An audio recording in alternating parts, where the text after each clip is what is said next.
I have a beautiful life now. I have a beautiful family. I have 2 kids, 7 and 5 years old. However, there's something bothering me. And we already discussed today about curved paths, habits of thinking. Yes? A belief is just a thought you continue to think. And some of them don't serve you, so stop it. But there's, 10 years ago, something has happened. I got divorced, and I had 3 other kids, 7, 5, and 3 years old, but I haven't seen them ever since.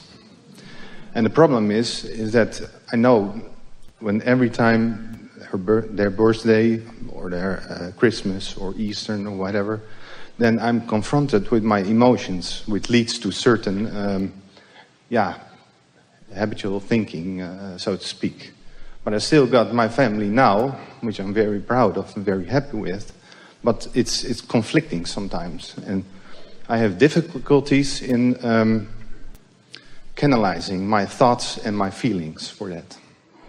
Well, we want to start by reminding you of what the feeling of sadness is, or despair, or guilt, or any of those emotions that are uncomfortable. You know what that feeling means, don't you? That feeling means that you're holding a thought vibration that your inner being isn't holding. So you're in absolute disagreement with that thought with your inner being. Your inner being is not thinking that thought. Your inner being is not thinking that thought. So if we were playing this game, even though it's a lighter game and this is a very big subject, if we were playing this game where I'm really happy, I have these wonderful kids, I'm so happy with my life, all those things that you're writing on the satisfied side of the page. However, I had a previous family and I had previous children and I'm not seeing them anymore. Really an unsatisfying thought. We get it. But now this is what we want you to contemplate. What do you think your inner being is writing on the other side of the page about that? We're going to tell you.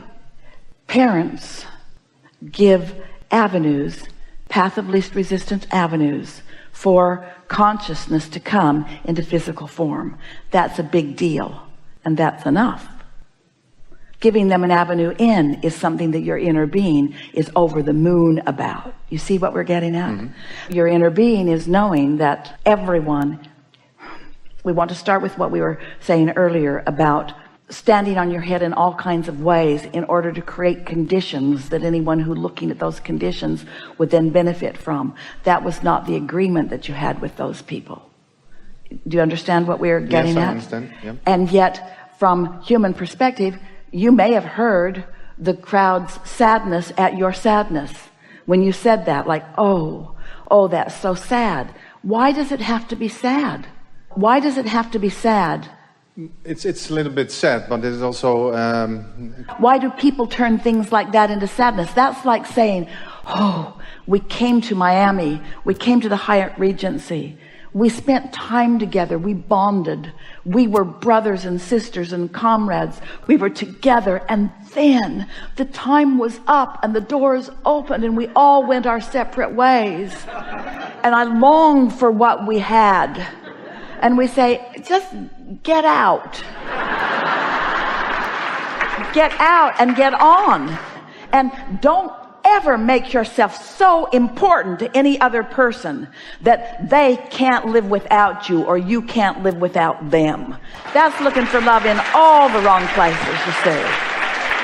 And then use your power of influence in concert with your inner being to acknowledge the beauty of those people and to desire the well-being of them and to anticipate their thriving and their benefit, and send your powerful thought direction, make a path of least resistance. And as you carve out this path of least resistance, if it's something that you desire, if you desire a rendezvous with them on very positive terms, then let it be something that you think about.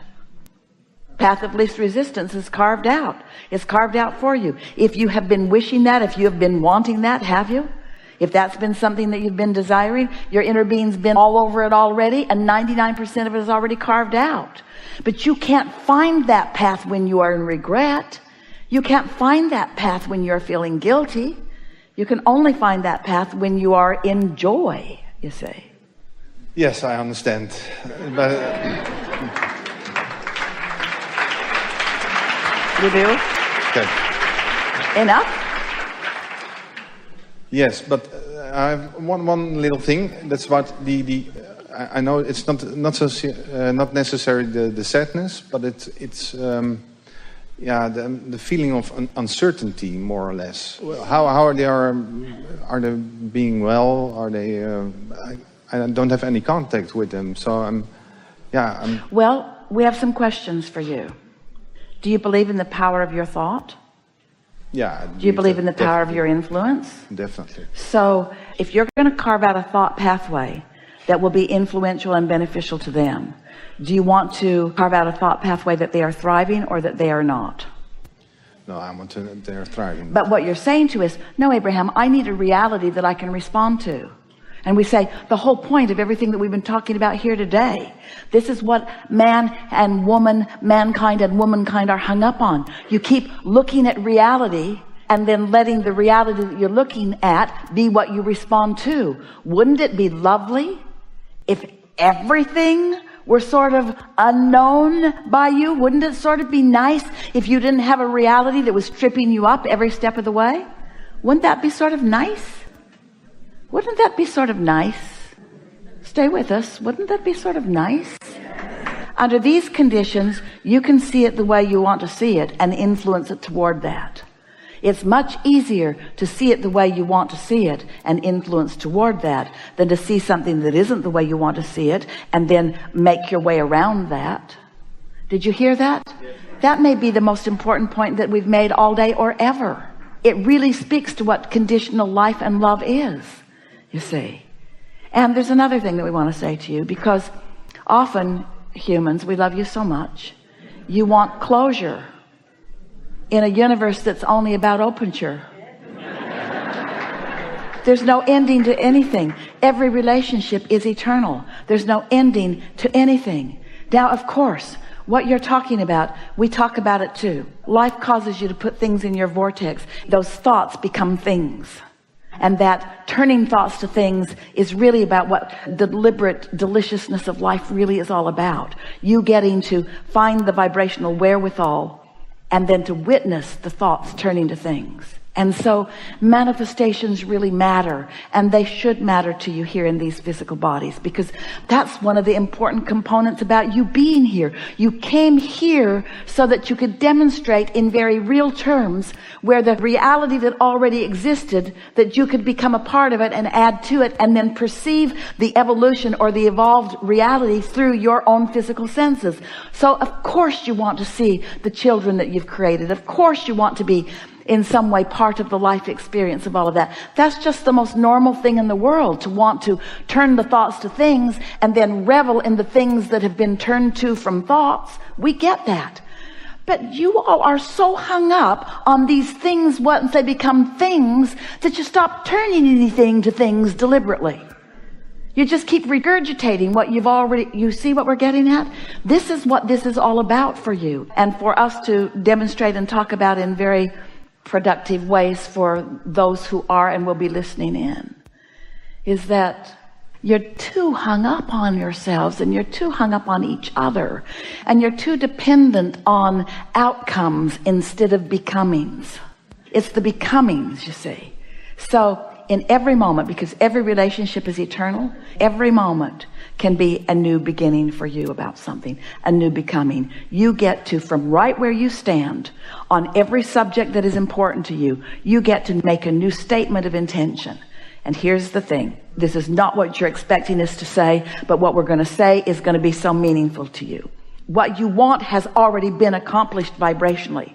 Now, making your statement of what you want to think, oh, I'm going to create it now by making my statement of what I want. No, you've already created it. You've already made so many statements of what you want. Now, making the statement of what you want from a place of being under the influence of your inner being will put you in a place of doing that last 1%, where you'll be in the place of receiving what you've been asking for all along.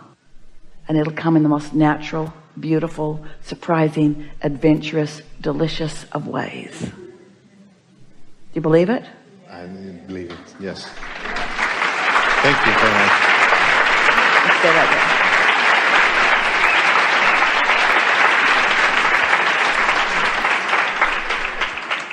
You are a really good bunch to co-create with. Without exception, everything we've talked about here today has taken thought beyond where it has been before. There's a satisfaction from our non-physical standpoint that while you may be sensing somewhat, getting a whiff of, we have never felt more satisfaction in the co-creative experience with a group of people ever before. Ever before. So now, take it easy. Chill out. Look for ways to find satisfaction. Do it the easy way, not the hard way. Think a lot less and talk a lot less and feel a lot more. Talk as much as you can to everyone that you care about, but only when you're under the influence of inner being. Just talk it up. But it's like one of our favorite new jokes. You don't vacuum your living room without plugging the thing in. You could make all the marks, you could move it all around the house, but it's so much better when you plug in first. So get under the influence, and then there is great love here for you. And for now, we are complete.